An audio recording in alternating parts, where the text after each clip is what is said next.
تو یہ طواف اللہ پاک کیوں کرواتے ہیں؟ عجیب سا سوال ہے نا بھائی.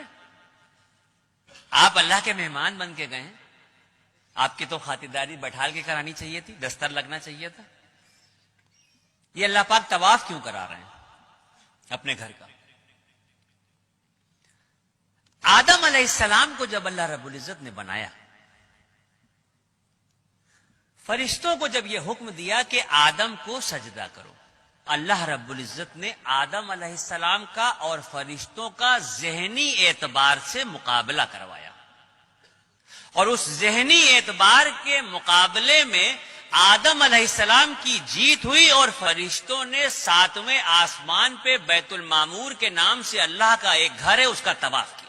جب اس کا طواف کیا تو اللہ رب العزت کو یہ ادا بہت پسند آئی، اور اسی وقت جبرائیل علیہ السلام کو یہ حکم دیا گیا کہ آدم کو لے کے زمین پہ جاؤ اور بیت المعمور کے ٹھیک نیچے روئے زمین پر میرے ایک گھر کی تعمیر کرو، تاکہ میرے بندے اگر مجھ سے اپنے عشق کا اظہار کرنا چاہیں یا اپنی کسی غلطی کا کفارہ دینا چاہیں تو میرے گھر کا طواف کریں. اگر مجھ سے اپنے عشق کا اظہار کرنا چاہیں یا اپنی کسی غلطی کا کفارہ دینا چاہیں تو میرے اس گھر کا طواف کریں. اور سن لیجئے، ہم جو اللہ کی اشرف المخلوق ہیں، ہماری جب تک سانس چل رہی ہے آپشن کھلے ہوئے ہیں ہمارے سامنے. ہم زندگی میں جتنی بار چاہیں مکہ شریف جائیں، جتنی بار چاہیں حرم شریف جائیں، اور جتنا چاہیں اتنا طواف کریں.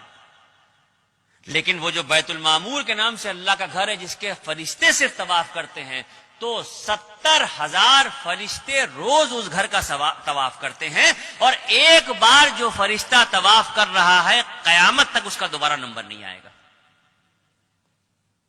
اتنے فرشتے ہیں، اس درجہ طواف ہو رہا ہے کہ ایک بار جو طواف ہو رہا ہے وہ دوبارہ نہیں آئے گا.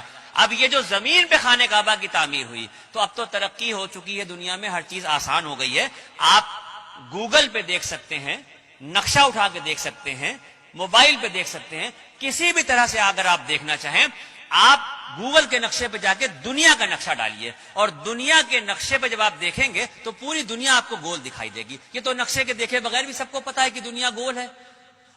اس دنیا کے گول کے بیچ میں جو سینٹر ہے، بالکل انچوں سے ناپ لیجئے، ایک ایک سوت کے حساب سے ناپ لیجئے، پوری جو گول دنیا ہے اس کے بیچ کا جو سینٹر ہے، اس گول سینٹر پہ یہ کعبۃ اللہ کی تعمیر ہوئی ہے. اب یہاں پر بات ختم نہیں ہوتی. یہ تو بات سمجھ میں آ گئی کہ دنیا گول ہے، اور دنیا گول ہے تو اس کے بیچ میں خانہ کعبہ ہے.